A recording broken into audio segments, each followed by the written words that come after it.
The air in the Stamford Superior Court was thick with betrayal, a silent, suffocating fog. On the witness stand, Katherine Hayes wept her quiet sobs, the only sound punctuating the lawyer's ruthless questioning. Her life was being dismantled, piece by painful piece. Across the room in the gallery sat Vanessa Thorne, the other woman. As a tear traced a path down Katherine's cheek, Vanessa's lips curled into a subtle, triumphant smirk. It was a look of pure contempt, a silent mockery of a broken heart. But she and everyone else had underestimated the woman on the bench.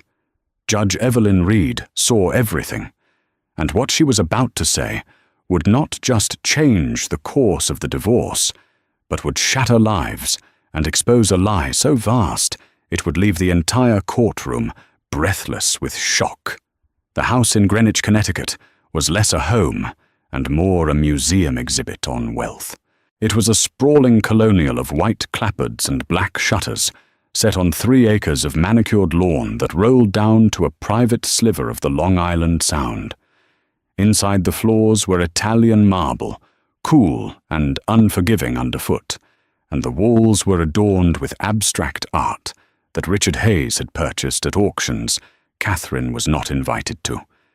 Every surface was polished, every cushion plumped every room, a testament to the success of Hayes Construction, the company Katherine had helped her husband build from the ground up.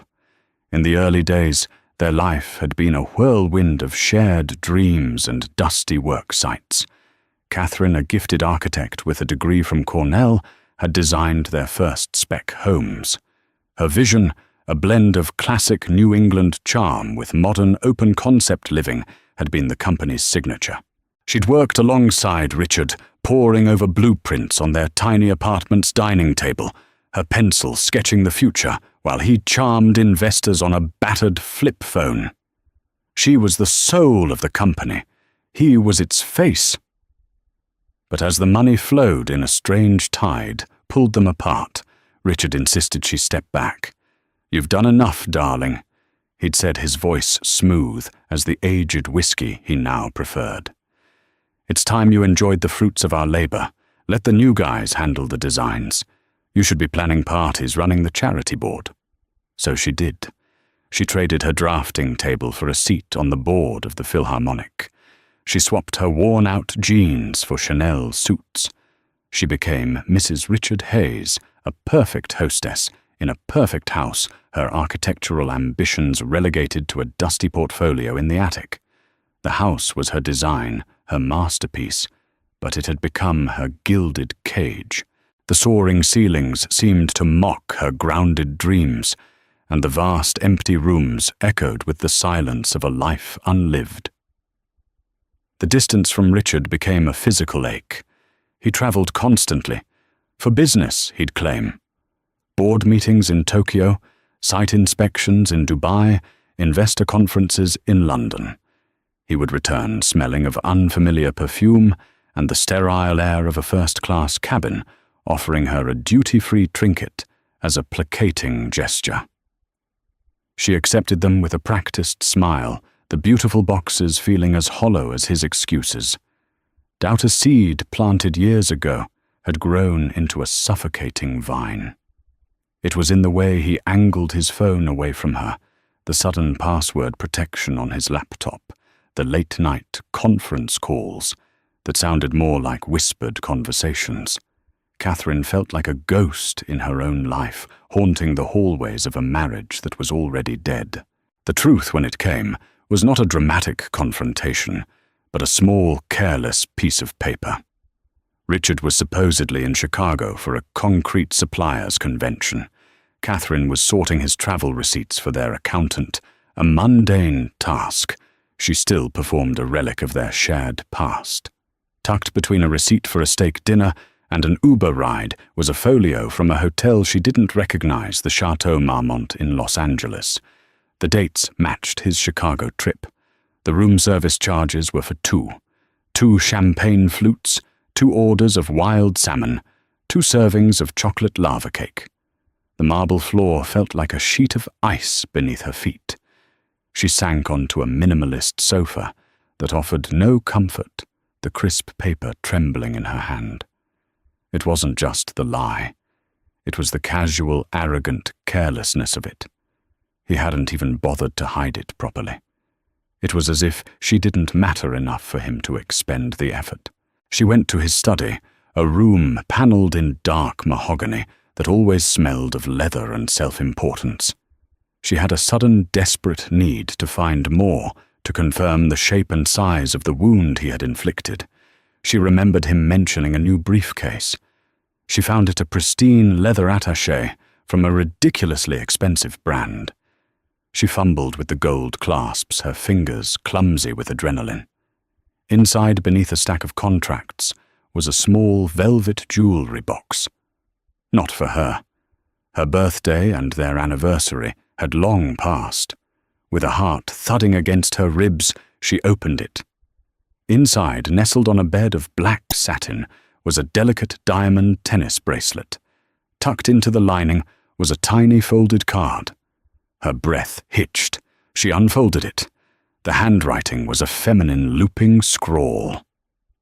"My dearest Ricky, last night was a dream. Can't wait to make our partnership official. All my love, V." The single initial hung in the air, a venomous dart. Katherine stood there in the silent, opulent house, the damning evidence in her hands, and finally understood. The echo she'd been hearing wasn't just emptiness. It was the sound of her entire world crumbling to dust. The confrontation was as cold and clinical as the house itself. Katherine waited until Richard returned, his face flushed with the success of a trip she now knew was a lie. He breezed in, dropping his keys into a porcelain bowl, with a clatter loosening his tie as he headed for the bar. "Tough trip," he announced to the room. "The concrete business is a real grind. How was your week, darling? Get that fundraiser sorted." Katherine didn't answer. She simply walked over and placed the hotel folio and the open jewelry box on the polished granite of the bar. She watched his face, a study in micro-expressions. First a flicker of confusion, then dawning realization, and finally a shuttered coldness that was more terrifying than any rage. He didn't even have the decency to look ashamed. He picked up the folio, glanced at it, and tossed it aside. "So you know." It wasn't a question. It was a statement of fact, delivered with the same emotional detachment he used to discuss quarterly earnings. "Who is V?"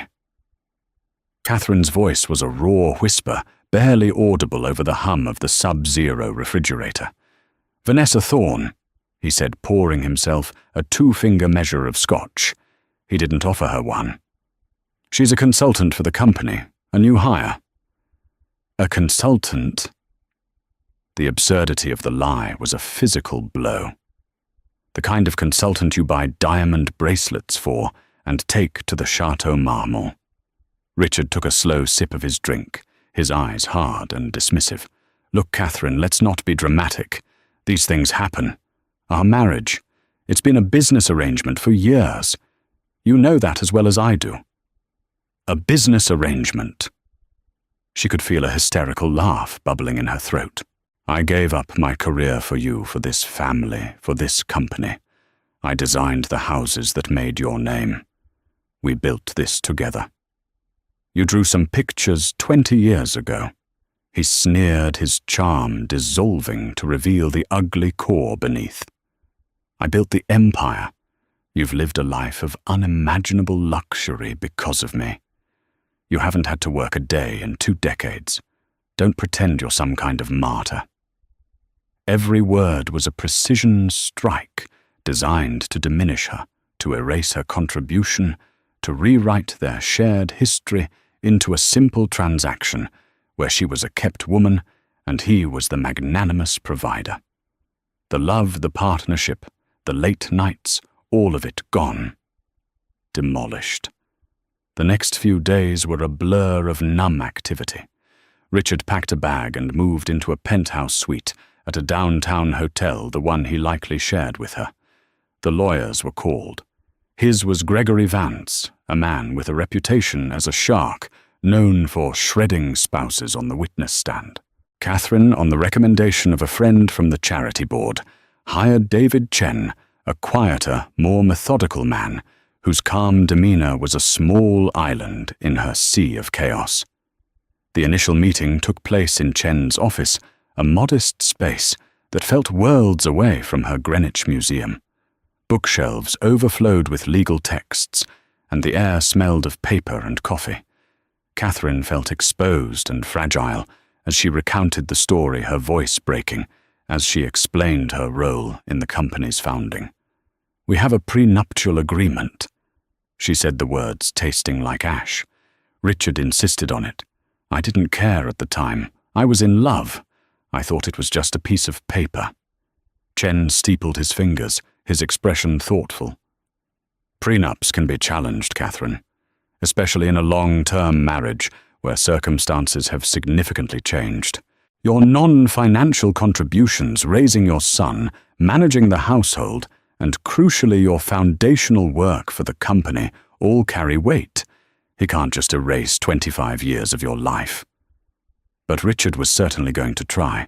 The first offer that came from Vance's office was a calculated insult. It offered her the house, which he knew was mortgaged to the hilt for his business expansions, and a severance package that wouldn't last her 5 years, contingent on her signing a comprehensive NDA. It was the kind of offer you make to a fired employee, not the woman who helped lay the cornerstone of your entire life. "They're trying to intimidate you," Chen explained, his voice even. "They're painting a picture of you as a dependent, a non-working spouse, to minimize your claim on the business assets. The business is the real prize here." Hayes Construction was now worth over $200 million. Katherine's name wasn't on the corporate charter, another thing Richard had handled for her years ago, but her DNA was in its very foundation. The thought of Vanessa Thorne, this consultant, benefiting from her life's work, was a fresh stab of pain. The discovery process began a legal battlefield of paperwork. Chen requested years of financial records, corporate documents, and correspondence. Vance's team responded by burying them in a mountain of paper, thousands of pages of redacted, irrelevant documents designed to exhaust and overwhelm. It was during this period that Katherine saw Vanessa for the first time. It was an accident. Katherine was leaving Chen's office when a sleek black Porsche pulled up. A woman emerged, all long legs, sharp angles, and expensive sunglasses. She was younger, maybe in her late 30s, with a severe blonde bob and a look of fierce, unapologetic ambition. She was talking on her phone, her voice crisp and commanding. "No, tell the board the merger is non-negotiable. I've already run the numbers with Richard. We're moving forward." She paused, her cold eyes sweeping over Katherine, who stood frozen by the door. There was no recognition, just a flicker of dismissal, the way one might glance at a piece of furniture. Then she turned and strode into the building, the click of her heels on the pavement like tiny sharp hammers. Katherine knew with a certainty that chilled her to the bone that this was her. This was V. And she wasn't just a mistress. She was positioning herself to be the new queen. The battle wasn't just for a settlement. It was for her identity, her history, and her future. The deposition took place in a sterile conference room in Gregory Vance's law firm. The room was dominated by a long, polished mahogany table that reflected the grim faces of everyone present. On one side sat Richard, looking tanned and infuriatingly relaxed, in a bespoke suit flanked by the formidable Vance. On the other sat Katherine with David Chen by her side, a stack of files forming a small fortress in front of him. A court stenographer sat at the head of the table, her fingers poised over her machine. But the most unnerving presence was in the corner of the room. Vanessa Thorne was there ostensibly as a key employee and consultant for Hayes Construction. She wasn't a participant, merely an observer, a role she played with relish. She wore a tailored crimson pantsuit, the colour of blood, and her expression was one of detached clinical interest. Every time Katherine spoke, Vanessa would make a small note on a leather-bound pad, a faint, unreadable smile playing on her lips. It was a calculated performance of power, meant to intimidate and unnerve. Vance began his questioning with a veneer of politeness that quickly curdled into condescension. His strategy was clear: to paint Katherine as an out-of-touch profligate housewife with no understanding of the business she claimed to have helped build. "Mrs. Hayes," he began, his voice silky, "could you please state for the record your current occupation?" "I do not have a paid occupation," Katherine said, her voice steady despite the pounding in her chest. "I manage our household and family affairs and sit on several charity boards." "So it would be fair to say you have not been formally employed for, let's see, 24 years. If you mean I haven't drawn a salary, that is correct," Katherine replied, gripping her hands in her lap. "And during these 24 years," Vance continued, pacing slowly, "you've enjoyed a certain lifestyle, have you not? The house in Greenwich, luxury cars, vacations in St. Bart's, a significant clothing allowance. Would you characterize your spending as modest? I would characterize it as the lifestyle my husband and I built together." "That you built?" Vance pounced. "Mrs. Hayes, can you tell me the current EBITDA for Hayes Construction?" "No, I cannot."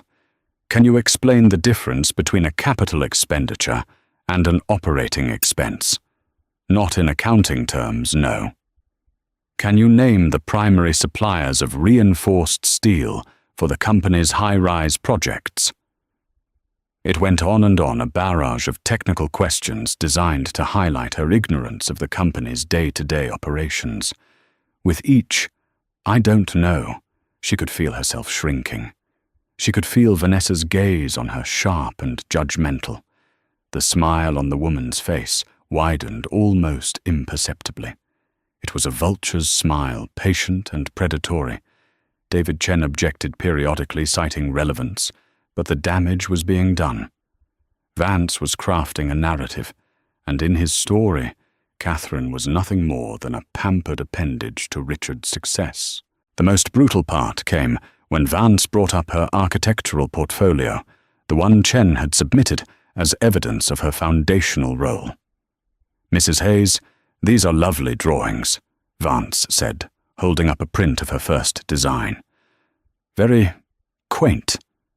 You did these in, 1999? On a drafting board?" "Yes," Katherine said quietly. "Hayes Construction now uses advanced CAD software, 3D modeling, and architectural AI for its designs, correct?" he asked Richard, who nodded.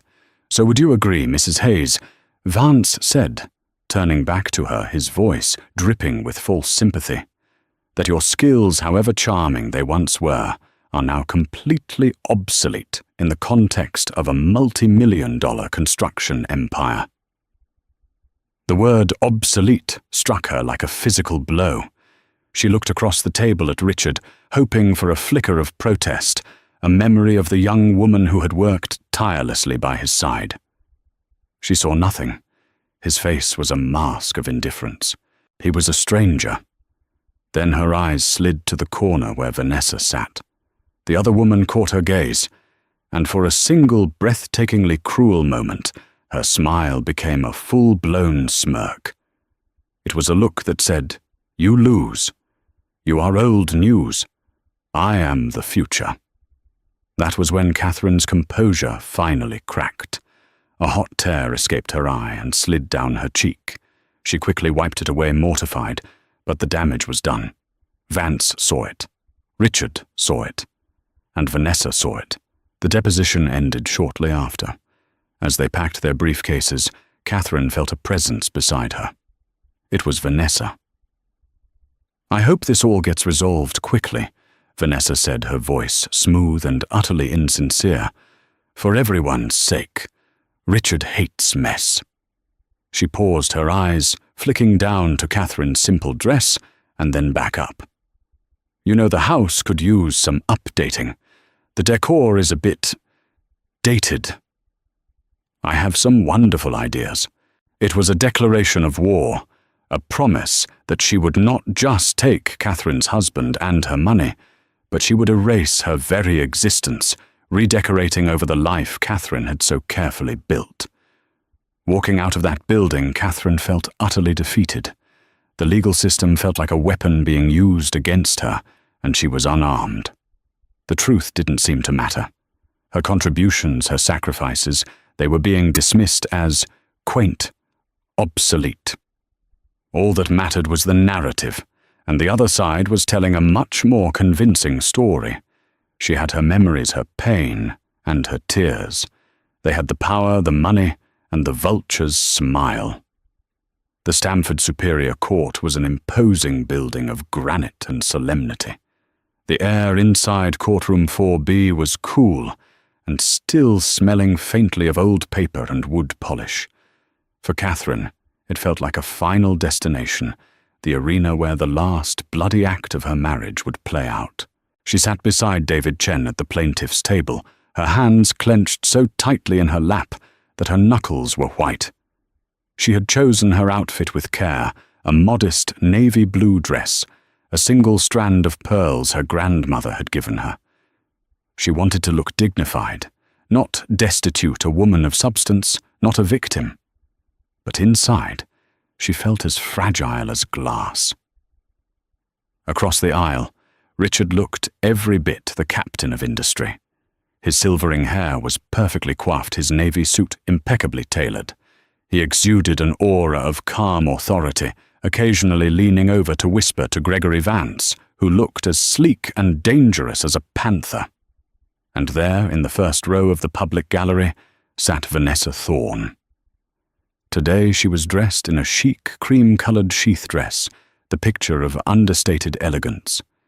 She sat with a perfect posture, her gaze fixed forward, a silent but potent symbol of Richard's new life.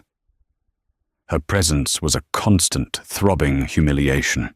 At the front of the room on the elevated bench sat Judge Evelyn Reed. She was a woman in her late 60s, with sharp, intelligent eyes that seemed to miss nothing. Her reputation preceded her. She was known for being incredibly thorough, fair but firm, and having zero tolerance for theatrics or deceit. When she entered the room and everyone rose, a palpable sense of order settled over the proceedings.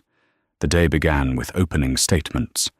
Gregory Vance went first, his voice resonating with confidence. He painted a picture of a generous man, Richard Hayes, whose business genius had created immense wealth, and a wife who had benefited from that genius for decades without contributing anything of substance. He held up the prenuptial agreement as if it were scripture. "Your Honor," Vance boomed, "this is a simple case. A contract is a contract. Mrs. Hayes signed this document willingly. It stipulates a clean break and a predetermined, generous settlement. She is now attempting to rewrite history, to lay claim to a business she knows nothing about, driven by nothing more than bitterness and greed." When it was David Chen's turn, his approach was quieter, more deliberate.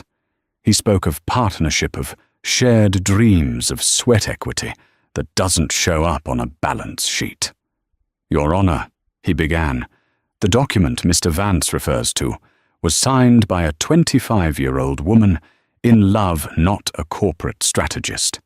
It does not account for the 25 years of life support and foundational work that followed. Katherine Hayes was not a passenger on this journey. She was the navigator.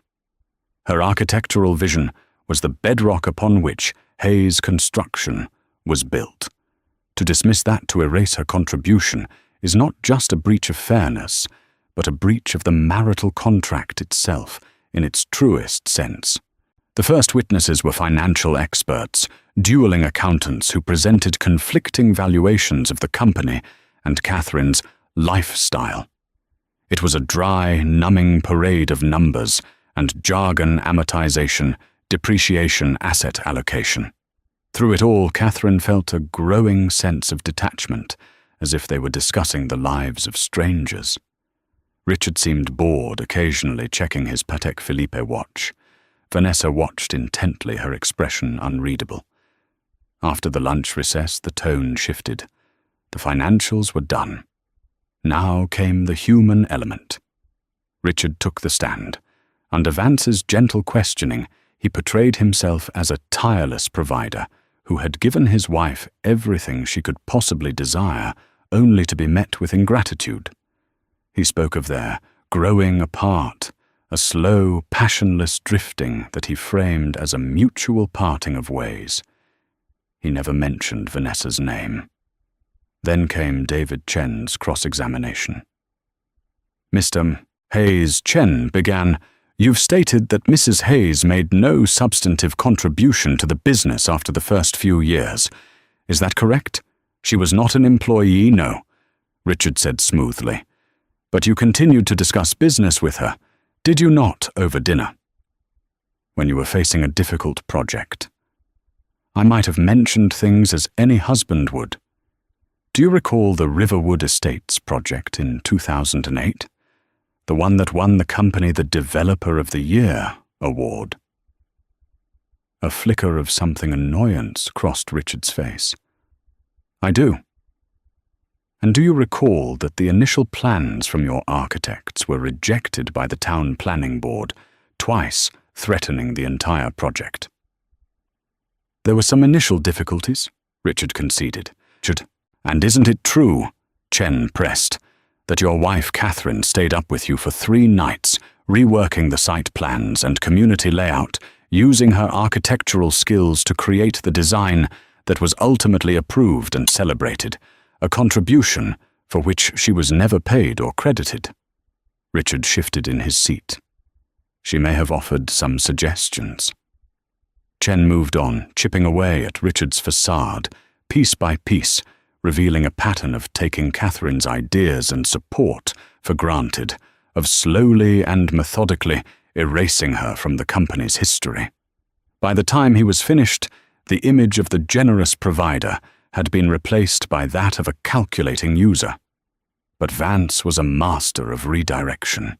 He knew the real battle would be Katherine's testimony, and as Judge Reed called a recess for the day, announcing that Katherine Hayes would take the stand, first thing in the morning, a sense of dread settled deep in Katherine's stomach. She glanced at the gallery. Vanessa caught her eye, and for the first time that day, she offered a small, chilling smile. It was a promise of the pain that was to come. The day of reckoning had only just begun. The witness stand felt like a small wooden island in a hostile sea. The microphone amplified the nervous tremor in Katherine's voice as she answered David Chen's initial questions, recounting the early days of her marriage and her role in the company. She spoke of their shared excitement, the smell of sawdust and fresh paint, the feeling that they were building a world together, not just houses. Her testimony was heartfelt, a poignant reminder of a past Richard had tried so hard to bury. Then Gregory Vance rose for his cross-examination. He approached the stand with a slow, deliberate pace, his smile thin and predatory. "Mrs. Hayes," he began, his tone deceptively gentle, "you've painted a very romantic picture of your early years, but let's talk about the last decade. Shall we? You testified that you felt your husband was distant. Isn't it true that you yourself were often unavailable?" "What? No, that's not true," Katherine stammered. "Really, let's look at your schedule. The Philharmonic Board meetings, the museum galas, the charity luncheons, the spa weekends with your friends. It seems you had a very full, very active social life. A life, I might add, funded entirely by Mr. Hayes's hard work." "That was my role," Katherine said, her voice rising slightly. "That's what Richard wanted me to do, to be his public face to network." "To network or to socialize?" Vance cut in. While Mr. Hayes was flying to Dubai to secure a $1 billion contract, you were at a wine tasting in Napa. While he was in grueling negotiations in Tokyo, you were at a tennis clinic in Palm Beach. Is that not correct? He was twisting her life into a caricature of a bored, wealthy socialite. Every charity event was framed as a party, every board meeting a luncheon. He made her contributions sound like frivolous hobbies. You speak of your early architectural work, Vance continued, but you haven't designed a building in over 20 years. Isn't it more accurate to say that you weren't a partner, Mrs. Hayes, but rather the first and most expensive project Mr. Hayes ever funded? The cruelty of the question hung in the air. David Chen shot to his feet. Objection. Your Honor, counsel is badgering the witness. Sustained. Judge Reed said, her eyes fixed on Katherine. Mr. Vance, rephrase. But the blow had landed. Katherine felt the carefully constructed walls of her composure begin to crumble. She felt the eyes of everyone in the courtroom on her, felt their judgment. She glanced at Richard, who was studying his fingernails, utterly detached. Then her gaze drifted to the gallery. Vanessa Thorne was leaning forward slightly, her chin resting on her hand, an expression of rapt attention on her face. She looked like someone enjoying a particularly satisfying piece of theatre. Vance pressed on his questions, becoming more personal, more invasive. He brought up extravagant purchases, insinuating she was financially irresponsible. He twisted her words, making her sound petty and materialistic. He was dismantling her character, her history, her worth, all in the service of protecting Richard's fortune. Mrs. Hayes, at the end of the day, what is it you really want? Vance asked, his voice dripping with insinuation. You've been offered a settlement that would allow you to live in luxury for the rest of your life. Why isn't that enough? Is this all just about punishing Mr. Hayes for moving on? The question was a cocktail of accusation and dismissal. It implied that her fight for recognition was nothing more than a vindictive tantrum. It reduced her 25-year partnership to a footnote in the story of Richard's success. It was the culmination of every belittling comment, every dismissive gesture, every cold shoulder she had endured for years, and she broke. A single sob escaped her lips, a raw, ragged sound of profound grief. She tried to stifle it, raising a trembling hand to her mouth, but it was too late. The tears she had been fighting back for hours finally fell, tracing hot paths down her cheeks. She was not just crying for her marriage, but for the woman she used to be, for the dreams she had sacrificed, for the utter humiliation of having her life's work dismissed as a hobby.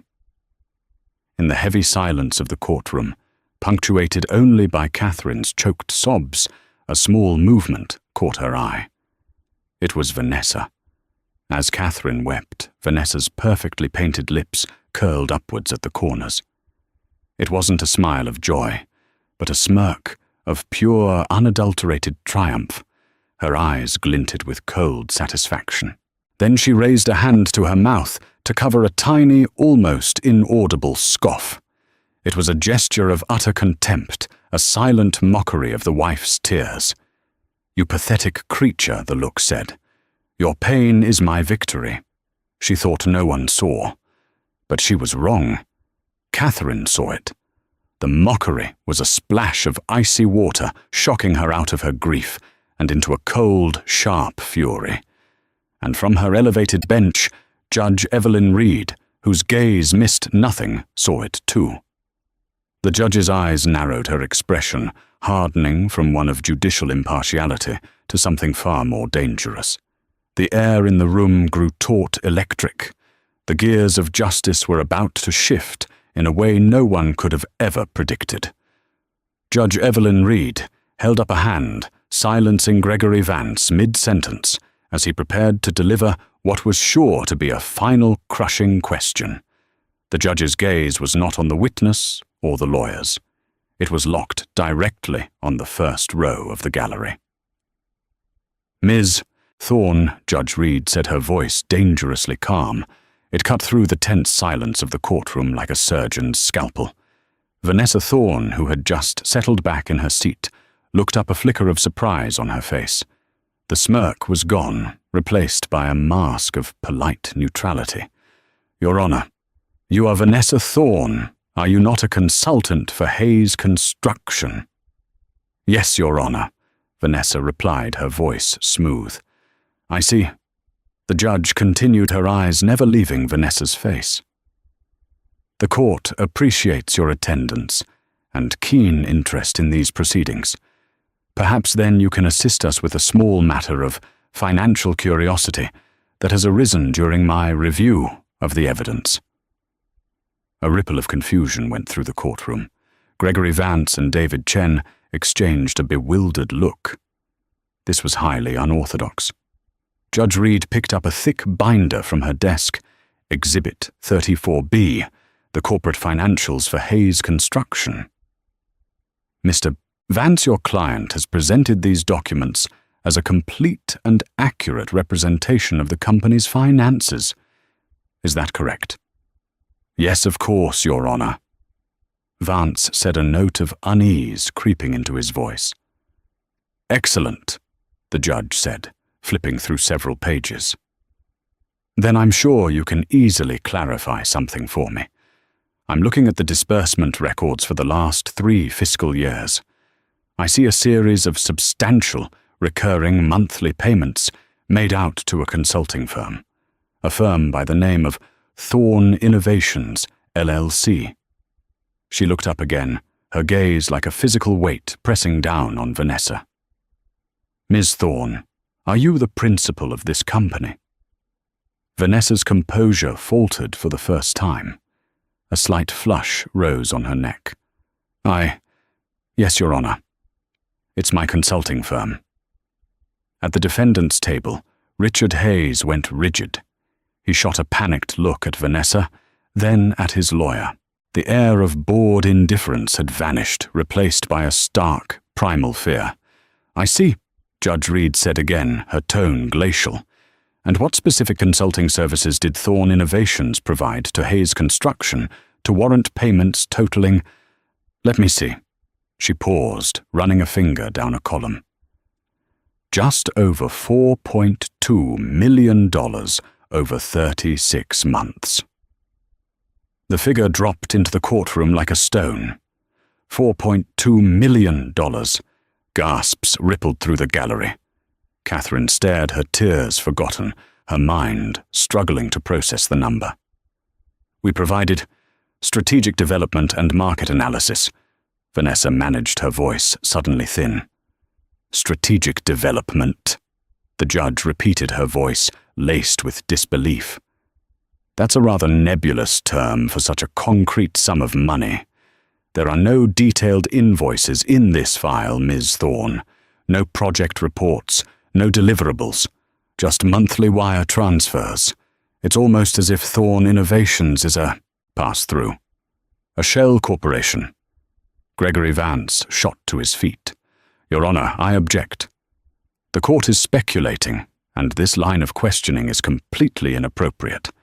Ms. Thorne is not on trial here." "Mr. Vance, sit down," Judge Reed commanded, her voice cracking like a whip. "Your client submitted these documents under penalty of perjury. As an officer of the court, I am not only permitted, but obligated to question evidence that appears to be fraudulent. And right now, this looks very much like the systematic siphoning of marital assets prior to a divorce proceeding." She turned her attention to the defendant's table. "Mr. Hayes, these payments to Ms. Thorne's company, were they declared as part of your total compensation package? Were they disclosed to your wife, whose contributions we are here to adjudicate?" Richard was pale, his face slick with a sudden sweat. He opened his mouth, but no sound came out. He looked at Vance, who seemed equally stunned into silence. The judge wasn't finished. "Because what this looks like to me, Mr. Hayes, is a conspiracy. It looks like you have been funneling millions of dollars from the marital estate into the pockets of your mistress, using a sham consulting firm to disguise the theft. You have deliberately and fraudulently misrepresented the value of Hayes Construction to this court and to your wife. You have lied on your financial affidavits. You have, in essence, been embezzling from your own family. The room was utterly, completely silent. The only sound was the frantic clicking of the court stenographer's machine, capturing every devastating word. Vanessa Thorne looked as if she had been turned to stone, her chic, cream-colored dress suddenly looking like a funeral shroud.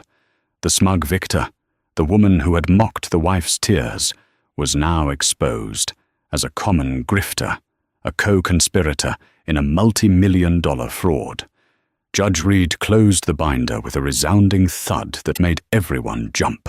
"This divorce proceeding is hereby suspended," she announced, her voice ringing with authority. "I am ordering a full independent forensic audit of Hayes Construction's books, effective immediately.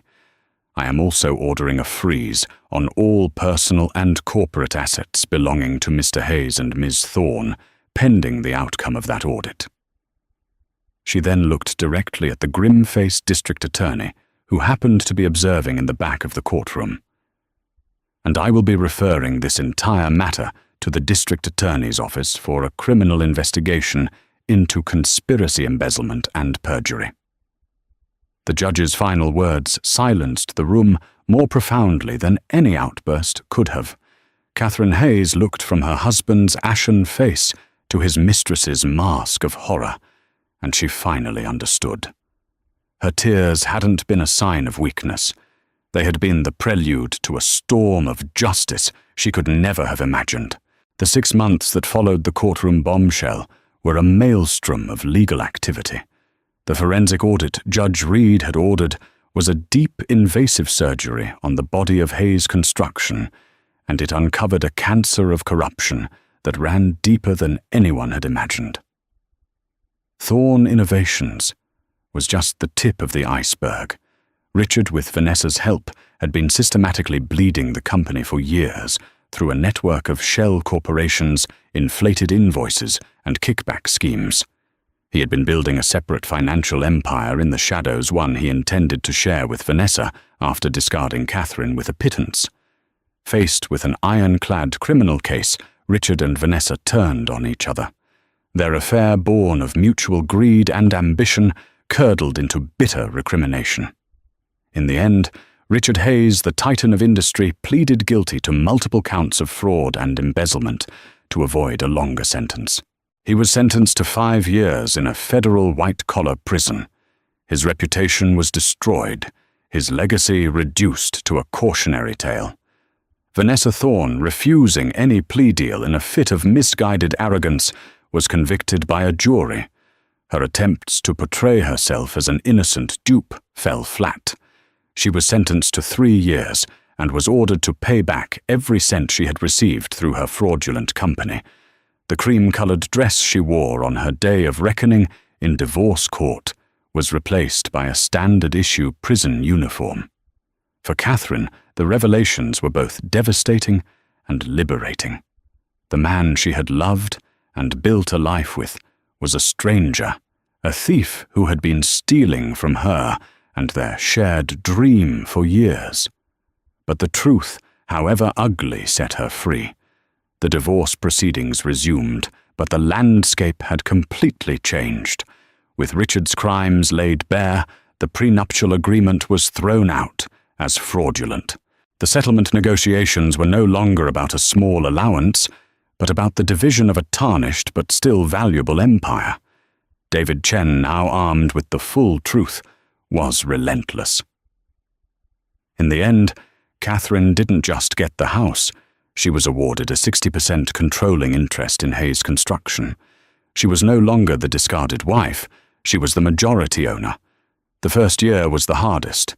She had to clean house, firing the executives who had been complicit in Richard's schemes and rebuilding the trust of her employees and clients. She worked tirelessly, rediscovering the passion and drive she had suppressed for so long. She didn't just run the company, she transformed it. She started by changing the name. Hayes Construction became Shaw Designs and Building, reclaiming her maiden name, her true identity. She moved the corporate headquarters from its sterile, impersonal skyscraper to a beautifully renovated brick warehouse, creating a collaborative open-plan space. And she went back to her roots. She dusted off her old portfolio, not as a relic of the past, but as a blueprint for the future. She personally took the lead on a new project, an innovative community of affordable, beautifully designed homes that used sustainable materials. It was a project that valued community and artistry over sheer profit, the kind of work she had always dreamed of doing. One crisp autumn afternoon, a little over 2 years after that fateful day in court, Katherine stood on a hill overlooking the bustling construction site of her new project. She was no longer in a Chanel suit, but in jeans, worn leather boots, and a hard hat, a roll of blueprints tucked under her arm. The setting sun cast a warm glow on the wooden frames of the rising houses. She felt a profound sense of peace. She had not just survived, she had rebuilt. She had taken the rubble of a life built on lies and used it to lay a new, stronger foundation, one that was entirely her own. She had lost a husband and a life she thought she knew, but she had found something far more valuable herself. The echo of emptiness in her old house had been replaced by the ringing sound of hammers, the sound of a future she was building with her own 2 hands. 4 years after the trial, the name Katherine Shaw was synonymous with innovation and integrity in the architectural world. Shaw Designs and Building had become a regional powerhouse, celebrated not just for its stunning, eco-conscious designs, but for its ethical business practices and community engagement.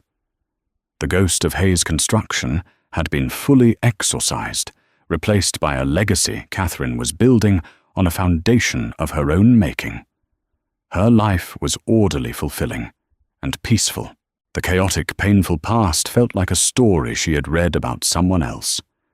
Then the letter arrived. It was a plain manila envelope, forwarded from her lawyer's office.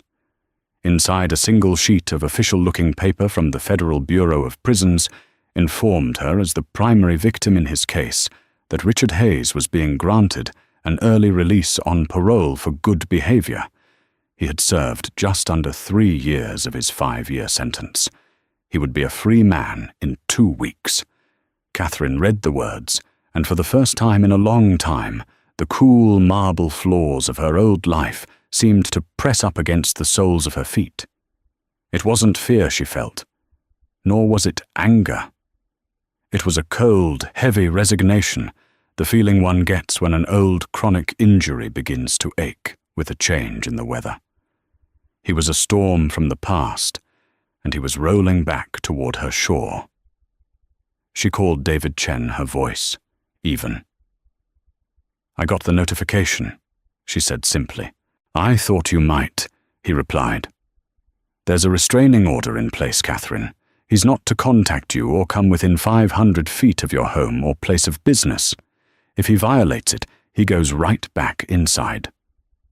"I know," she said, looking out her office window at the city skyline she was helping to reshape. "But he will try, David. He's Richard. He thinks the rules are for other people." She was right. 10 days later, her assistant, a bright young woman named Maya, buzzed her on the intercom. "Miss Shaw, I'm sorry to bother you, but there's a man here to see you. He doesn't have an appointment. He says his name is Richard." The cold ache returned, but this time it was joined by a surge of steely resolve. This was her company, her sanctuary. He had no power here. "Thank you, Maya. I'll be right out." She walked out of her glass-walled office and into the bustling, open-plan studio, Her employees, a vibrant mix of young architects and seasoned engineers, were collaborating around drafting tables and 3D printers. The air hummed with creativity. It was the world she had built. At the reception desk stood the man who had tried to tear her world down. The bespoke suits were gone. He wore an ill-fitting grey blazer and trousers that were slightly too short. The confident swagger had been replaced by a weary stoop. He had lost weight, and his face, once tan and commanding, was pale and etched with lines of anxiety. The Patek Philippe watch was gone, his wrist bare. He was a ghost of the man he had been, a faded photograph of power. He saw her, and his face flooded with a complex mix of hope and shame. "Katherine," he said, his voice raspy. "Richard," she replied, her tone cool and level. She didn't move toward him. She stood her ground, forcing him to be the one on display in the middle of her world. "You are in violation of a court order. I know. I'm sorry. I had to see you," he pleaded, taking a hesitant step forward. "Can we talk? Just for 5 minutes. In your office?"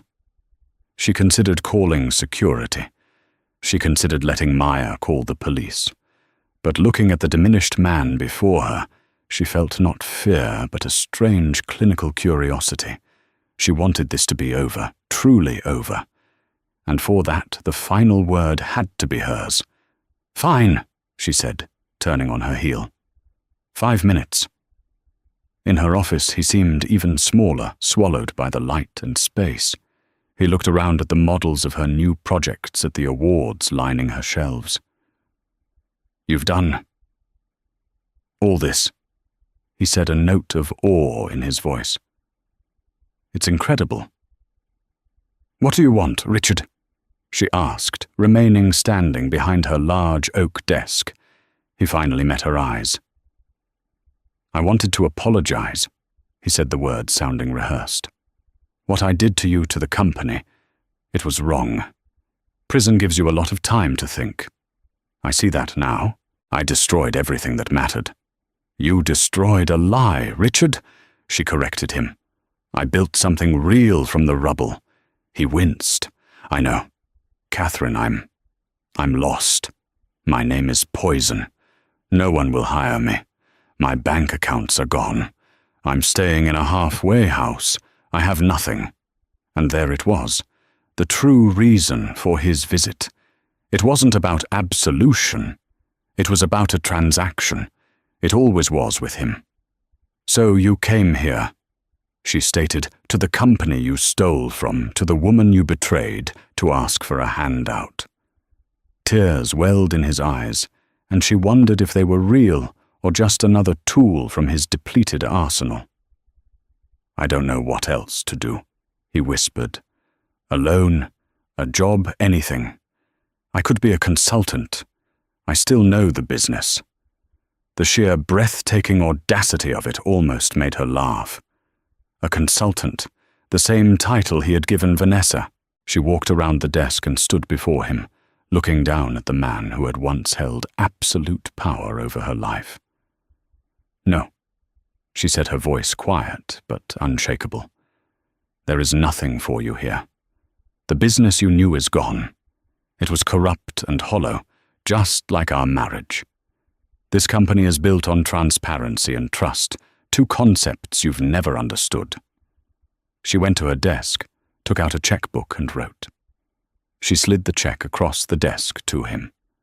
It was for $5,000. "This is not a loan," she said, her voice leaving no room for argument. "This is the last thing you will ever receive from me. It's your severance package from my life. Take it, and you will walk out that door and never contact me, our son, or anyone at this company again. You will become a ghost.